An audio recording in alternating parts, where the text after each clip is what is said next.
अंबेडकर की पहली पत्नी रमाबाई का लंबी बीमारी के बाद 1934 में निधन हो गया था। वह नींद के अभाव से पीड़ित थे। उनके पैरों में न्यूरोपैथिक दर्द था। वे इंसुलिन और होम्योपैथिक दवाएं ले रहे थे। तभी मुंबई में उपचार के दौरान डॉक्टर शारदा कबीर से उनकी मुलाकात हुई। आपको इंसुलिन का इंजेक्शन हर रोज लेना होगा। संतुलित खाना और कसरत भी उतनी ही जरूरी है। ये तो बहुत मुश्किल है। सब मुमकिन है अगर आप लंबी उम्र जीना चाहें तो।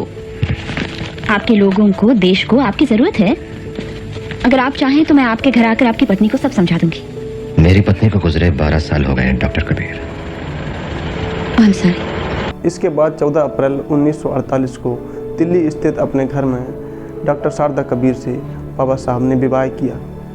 डॉक्टर शारदा कबीर ने विवाह के पश्चात शब्दा अम्बेडकर नाम अपनाया और बाबा साहब के बाकी जीवन में उनकी देखभाल की।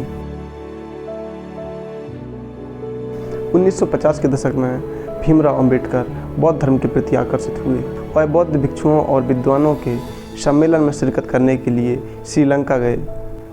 पुणे के पास एक नए बौद्ध विहार की स्थापना करने के समय डॉक्टर अंबेडकर ने घोषणा की कि वह बौद्ध धर्म पर एक पुस्तक लिख रहे हैं। जैसे ही वह पूरी हो जाएगी वह बौद्ध धर्म अपना लेंगे। उन्होंने 1954 में रंगून में हुए तीसरे बौद्ध फेलोशिप सम्मेलन में भाग लिया तथा 1955 में उन्होंने भारतीय बौद्ध महासभा यानी बुद्धिस्ट सोसाइटी ऑफ इंडिया की स्थापना की। उन्होंने अपने अंतिम प्रसिद्ध ग्रंथ द बुद्धा एंड हिज धम्मा को 1956 में पूरा किया।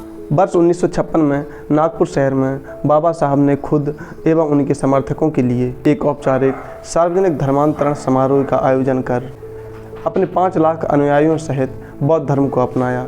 तब उन्होंने कहा था, मैं बुद्ध के धम्म को सबसे अच्छा मानता हूँ। इससे किसी धर्म की तुलना नहीं की जा सकती। यदि एक आधुनिक व्यक्ति जो विज्ञान को मानता है उसका कोई धर्म होना चाहिए तो वह धर्म केवल बौद्ध धर्म ही हो सकता है। सभी धर्मों के घनिष्ठ अध्ययन के 25 वर्षों के बाद यह विश्वास मेरे बीच बढ़ गया है। मैं भगवान बुद्ध और उनके मूल धर्म की शरण में जा रहा हूँ। मैं प्रचलित बौद्ध पंथों से तटस्थ हूँ। मैं जिस बौद्ध धर्म को स्वीकार कर रहा हूँ वह नव बौद्ध धर्म या नवयान है। इसके साथ ही उन्होंने अपने अनुयायियों को त्रिरत्न, पंचशील और 22 प्रतिज्ञाएं देते हुए बौद्ध धर्म की तीसरी और सबसे नई शाखा नवयान में धर्मांतरण किया।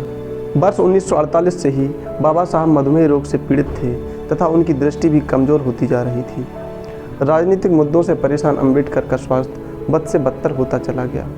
अपनी अंतिम रचना भगवान बुद्ध और उनका धम्म को पूरा करने के 3 दिन बाद 6 दिसंबर 1956 को दिल्ली में नींद के दौरान बाबा साहब का परिनिर्वाण हो गया। दिल्ली से विशेष विमान द्वारा उनके पार्थिव शरीर को मुंबई में उनके घर राजगृह में लाया गया।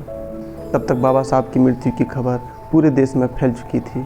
देश भर के दलित रोते बिलखते मुंबई की ओर निकल पड़े। उनको ऐसा महसूस हुआ जैसे उनकी सर से साया छिन गया हो। 7 दिसंबर को मुंबई के दादर चौपाटी समुद्र तट पर बौद्ध शैली के अनुसार अंतिम संस्कार किया गया। बाबा साहब के अंतिम संस्कार के समय 10 लाख अनुयायियों ने उनके पार्थिव शरीर को साक्षी मानकर बौद्ध धर्म की दीक्षा ली। वर्ष 1990 में मान्यवर कांशीराम के प्रयासों के बाद बीपी सिंह के नेतृत्व वाली सरकार ने बाबा साहब को मरणोपरांत भारत के सबसे उच्च सम्मान भारत रत्न से सम्मानित किया। वीडियो में आखिर तक बने रहने के लिए धन्यवाद। यह वीडियो आपको कैसा लगा कमेंट करें, वीडियो को लाइक करें। आपने अगर अभी तक हमारे चैनल को सब्सक्राइब नहीं किया है तो कृपया चैनल को सब्सक्राइब करें। धन्यवाद। जय भीम, जय भारत।